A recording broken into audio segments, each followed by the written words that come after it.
The torches flicker, shadows dancing on the cold stone walls. You are a young maiden, led down a corridor that smells of incense and sweat. Ahead lies the chamber of a king, a man praised as God's chosen ruler, yet whispered about in fear and disgust. You think you are walking toward a life of honor, but you are really walking into a gilded prison, a place where your body is not your own. And he, the most powerful man in the realm, will be remembered not for his crown, but for his corruption. The question is, how many lives will he shatter before the truth is finally spoken? The bells of the great cathedral rang out across the capital, echoing over cobblestone streets as banners fluttered in the wind. You see, the people believed they were living under a golden age. Their king, tall, handsome, and draped in robes of crimson and gold, was no ordinary man. He was, they were told, God's chosen ruler. In the town square, mothers lifted their children onto their shoulders so they could glimpse his procession. Priests blessed his name from the pulpit. Soldiers swore their loyalty to him, their voices echoing like thunder across the palace courtyard. To the common eye, he was a savior, a man destined to bring stability after years of turmoil. Every gesture was carefully choreographed. He would pause, place a hand upon his heart, and smile at the crowd as though he carried their burdens. Himself, artists painted him not merely as a king but as a saint draped in light. His portraits hung in noble halls, showing a ruler of unmatched virtue. And when he entered the cathedral, the sun seemed to catch the stained glass just so, casting his figure in divine color. The illusion was flawless. Whispers of his generosity filled the streets. How he fed the hungry during winter. How he built schools for the poor. How he spoke of morality and virtue with a silver tongue. The people loved him not only for his crown, but for the way he seemed to embody heaven's will. Yet behind the smiles, behind the gilded crown and the holy blessings, there was a shadow no one dared name aloud. Those closest to the throne knew the truth. This was not a saint, but a man whose appetites ran deeper than the rivers of his kingdom. But for now, in these early years, the mask of majesty gleamed so brightly that even the darkest secrets lay hidden in its blinding light. Behind the marble pillars of the palace, away from the roaring applause of the crowds, a different story was whispered. The courtiers knew, and in hushed tones, they warned one another. Servants carried trays of silver goblets, their hands trembling as they passed through corridors where secrets clung like smoke. The king's laughter, so charming in public, turned sharp and cruel behind closed doors. His eyes lingered too long on the daughters of noblemen, and gifts meant for loyalty often came with invisible chains. At first, the whispers were brushed aside. All kings have their indulgences, the nobles muttered, pouring another glass of wine. But the indulgences grew darker. A young maid vanished from the royal household, her family given land and coin to remain silent. A priest who dared question the king's confessions was suddenly reassigned to a remote abbey, far from the heart of power. The queen herself, draped in pearls and silks, wore a practiced smile while her hands tightened on her rosary. She prayed, but even she knew prayers could not cage a man like him. Her ladies-in-waiting exchanged glances when his footsteps echoed down the hallway at night, each hoping the sound would not stop at their door. And yet, nothing could pierce the public image he had so carefully woven. Artists continued their work, painting his figure like a god among mortals. The cathedral bells still rang. The streets still cheered. But in the hush of candlelit chambers, an unspoken truth grew louder. Their king was not the man the world adored.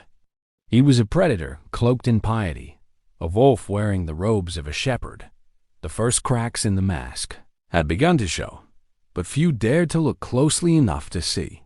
They came in silks and satin, trembling with a mix of fear and excitement. Daughters of noble families, maidens chosen for their beauty, their innocence, their ability to flatter the king's ego. To the world outside, They were blessed, summoned into the inner sanctum of the palace, where jewels and gold awaited them. But step by step, as they crossed the threshold of the king's private chambers, the illusion began to crumble.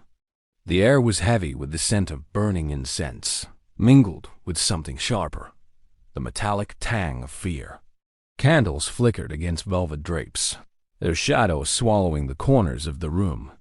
The king would greet them with a smile, so warm it disarmed even the most cautious heart. He promised honor, riches, a life close to the crown. He spoke of destiny, of their role in God's divine plan. And how could a young girl, raised to obey, question a king who claimed heaven itself had chosen him? At first, it felt like a dream. They were given gowns finer than they had ever touched, pearls to hang around their necks, banquets laid before them as though they were queens themselves. Their families boasted of their daughter's fortune. Songs were even sung of the maidens favored by the crown. But when the door shut, when the guards turned their eyes away, the dream soured into a nightmare. The king's smile grew sharper, his hands less gentle. They were not guests, not companions, not even wives in truth. They were possessions, pawns in his endless game of pleasure and control. And though they wanted to cry out, to flee, they could not. For outside those gilded walls, the people still cheered his name, believing their king was a man of God. They had been lured not into honor, but into a gilded cage, one from which very few would ever escape. The palace was a world within. World, a place of marble floors that gleamed like mirrors, silk curtains that swayed in the faintest breeze, and gardens where roses never seemed to wilt. To the outside world, it was paradise. To the women inside, it was a prison lined in velvet. Each morning began the same way. Servants drew back the curtains to let in the pale light of dawn, while attendants brought trays of fruit and wine.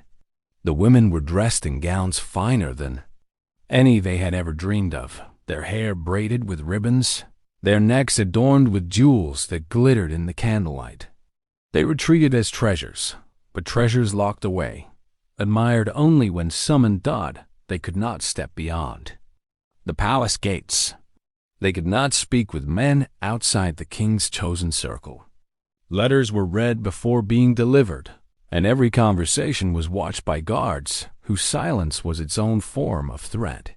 There were rules for everything: how they walked, how they bowed, even how they smiled in the king's presence. The women dined at gilded tables and strolled through perfumed halls. Yet every luxury was a reminder of what had been taken. Freedom died at night. The silence of the palace weighed heavy. They would gather in candlelit chambers, whispering stories and sharing fears in voices barely above a breath. Some still clung to the hope that the king's favor meant safety. Others, older and wiser, knew better. His favor was as fickle as the wind dot from the outside. The world envied them. Inside, the truth was far more haunting. For though they lived among silk and gold, they were no different from birds in a cage, their wings trimmed, their songs sung only when commanded. Luxury, they discovered, was not kindness. It was control dressed in silk. Every gift carried a hidden chain, every ritual a reminder that their lives belonged not to themselves, but to the king. When a maiden was chosen to dine at his private table, she was bathed in rosewater and clothed in gowns sewn with gold thread. The attendants whispered, "Smile, be grateful." A necklace might be placed around her throat, heavy with jewels, but the weight was also a collar, binding her to him. The rituals of obedience were endless. Before entering his chambers, the women were taught to bow just so, to lower their eyes, to never speak unless invited. Even their laughter had rules, soft, delicate, never too loud, as though joy itself could be dangerous. And when they obeyed, rewards came swiftly. More jewels, more silks, a place closer to the throne during festivals. Their families, too, were gifted land or coin, ensuring that silence was bought as much as loyalty. But disobedience, or even hesitation, carried a price. A girl who turned her head away too quickly was dismissed from the feast, left to sit alone in her chambers for days. Another, who dared to beg for her sister's release from the palace, vanished without explanation. Punishment was never spoken of directly. It appeared in sudden absences, in the hollow echo of footsteps down corridors where once there had been laughter. The system was perfect in its cruelty. Reward them with riches so dazzling that the world envied them, and punish them so quietly that no one outside could ever know. The women learned quickly that survival depended not on strength, but on submission. And so, the rituals continued, a dance of obedience in a palace that glittered with beauty but stank of fear. In time, the palace did not just confine their bodies. It began to consume their minds. At first, the women clung to the hope that they were special, chosen, destined for greatness beside the king. But days turned into months, months into years, and hope became a weight too heavy to carry. The mirrors in their chambers reflected faces they barely recognized, painted, polished, and smiling as ordered, yet hollow behind the eyes. They began to forget who they had been before the silk. Curtains swallowed them. Some no longer remembered the sound of their father's voice, the scent of the fields outside their village, or the feeling of walking freely through the market square. The palace rewrote their identities. They were no longer daughters, sisters, or dreamers. They were simply his. At night, when the candles burned low, some wept quietly into their pillows, afraid the guards might hear. Others grew silent, their emotions sealed behind a mask more flawless than the king's own. They learned to survive by erasing themselves, by becoming what he wanted them to be. The friendships they formed in whispers were fragile lifelines. One woman might press a small flower into another's hand, a reminder that beauty still existed outside these walls. Another would share a lullaby from her childhood, sung so softly it seemed only the night could hear. These tiny acts of tenderness were rebellion in their own right, fragile sparks against the crushing darkness. And yet, for every spark, there were women who broke completely. They walked the halls like ghosts, their steps silent, their eyes distant, as though their souls had already fled. The palace had promised them honor and luxury. Instead, it had stolen their names, their dreams, their very selves. Behind the silk curtains, they were living not as queens or companions, but as shadows of who they once were. The king's appetite was not merely for beauty, it was for innocence. The younger the maiden, the greater his fascination. To him, purity was not a virtue to protect, but a prize to claim. When whispers spread through noble households that the king sought new companions, fathers straightened their daughters' posture. Mothers warned them to lower their eyes, and families prayed their child would be overlooked. Yet at the same time, ambition poisoned their fear, for to be chosen meant wealth, land, and prestige. Many families sent their daughters willingly, gilding the cage before it closed. The king liked the trembling ones best. He relished the way their voices faltered when speaking, the way their cheeks burned crimson under his gaze. He promised them safety, speaking softly of destiny and God's blessing. To the girls, some barely more than children, he appeared as both protector and ruler. And once they trusted him, the trap snapped shut. He had a ritual for these encounters. Their hair was combed until it gleamed, their gowns chosen in shades of white and pale silk, symbols of purity. He would take their hands gently, smile with the patience of a saint, and then, when the doors closed, the mask slipped. The smile hardened into command. The gentle touch became a grip from which they could not pull away. And when the night was done, the king would emerge to the world as if nothing had happened.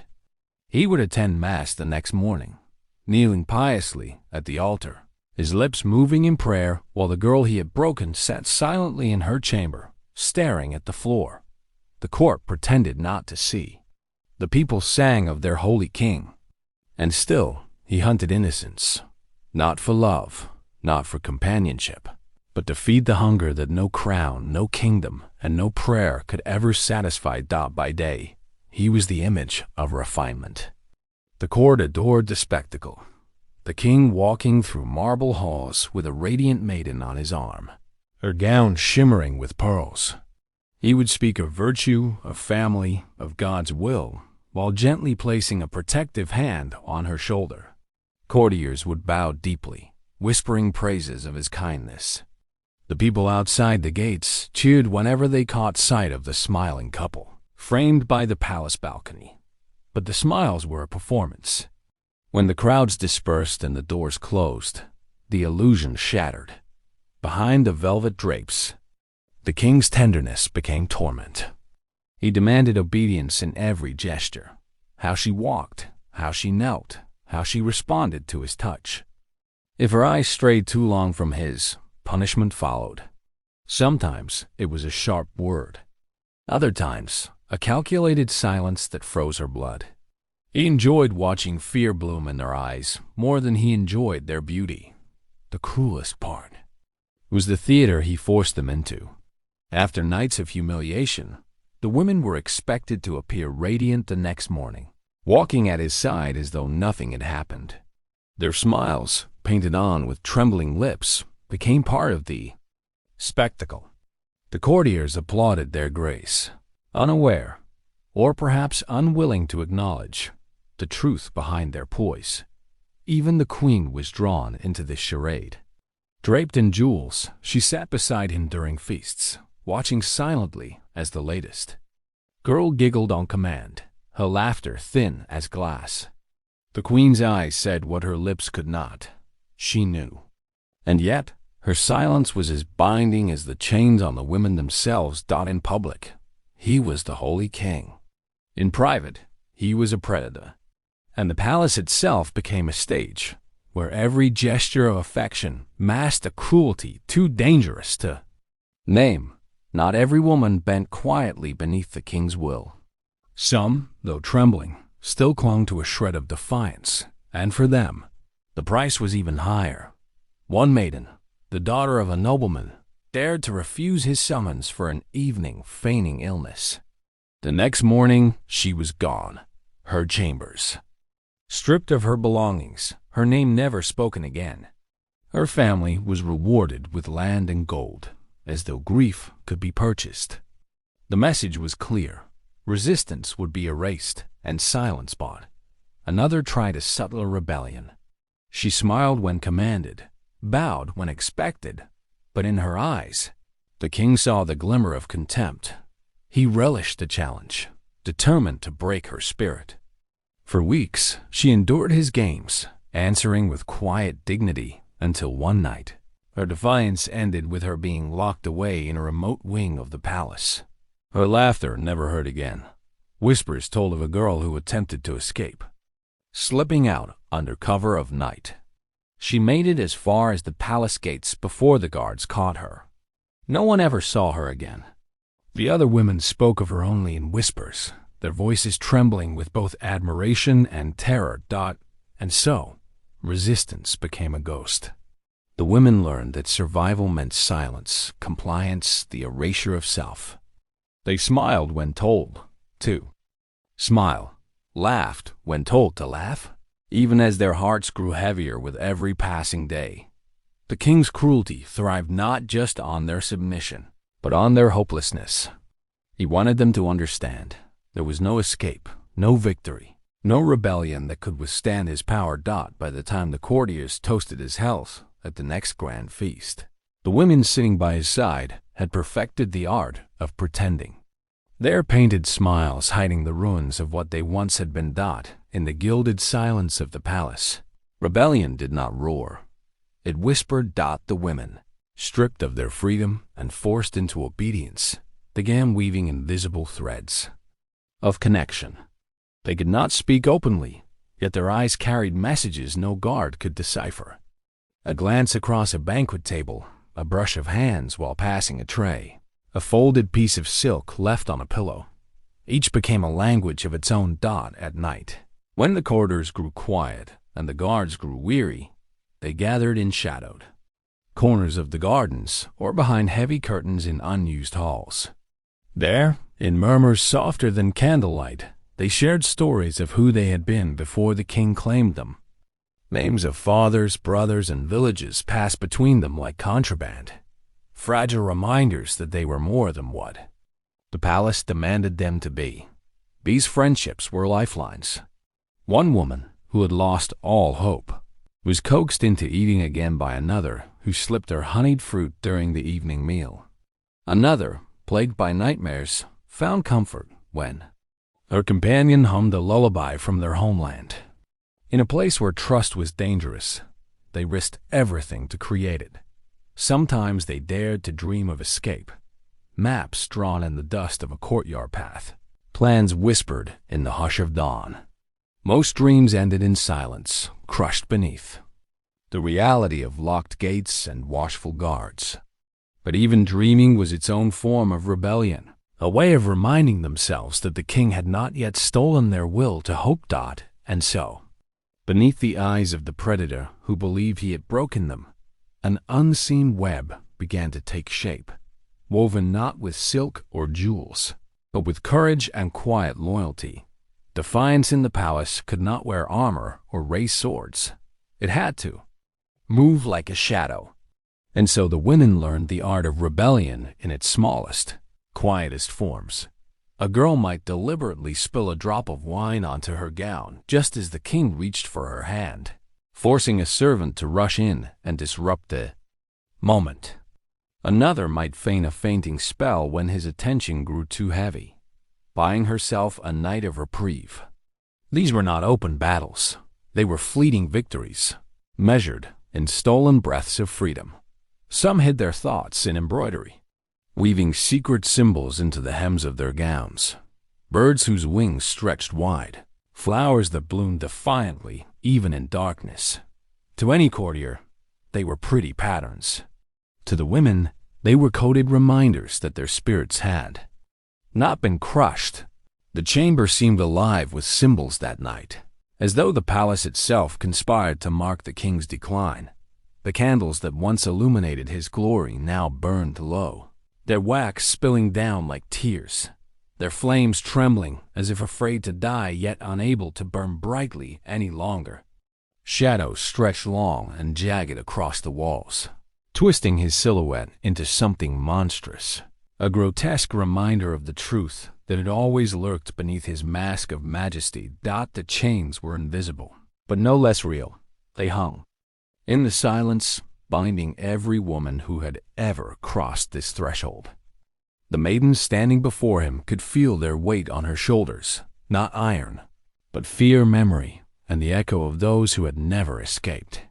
She realized in that moment that the king was as bound as she was.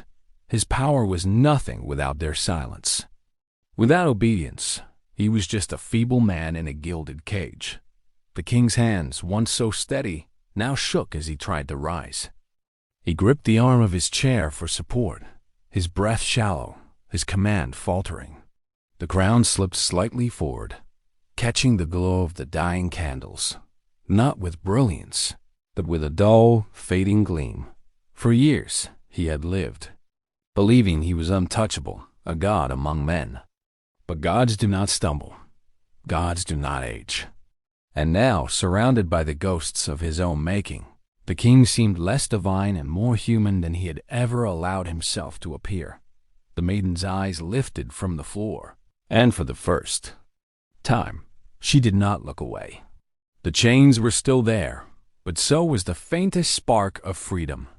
And in the flickering candlelight, she realized something the king had never wanted them to know. Even the mightiest tyrant cannot outshine the darkness forever. The king's reign ended not with thunder, but with silence. When he finally passed, the cathedral bells tolled as they always had, yet the sound felt different, hollow, almost mocking. Courtiers wept publicly, priests declared his soul blessed, and the people lined the streets in forced reverence. But behind closed doors, the whispers returned, sharper than ever. His monuments crumbled faster than the stone they were built from.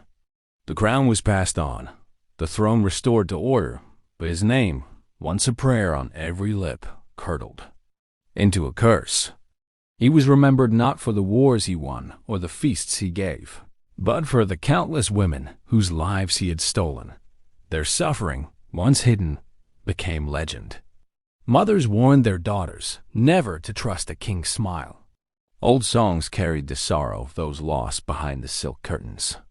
In village squares, elders spoke of the perverted ruler whose soul was damned by the tears of the innocent. And yet, even in the darkness of his legacy, the women endured. They lived in stories whispered across generations, not as nameless victims, but as symbols of survival. The girl who embroidered the bird with wings became a tale of defiance. The one who sang lullabies became a saint in folklore, said to watch over children in their sleep. The defiant maiden who vanished was remembered as the one who looked into the eyes of tyranny and did not bow.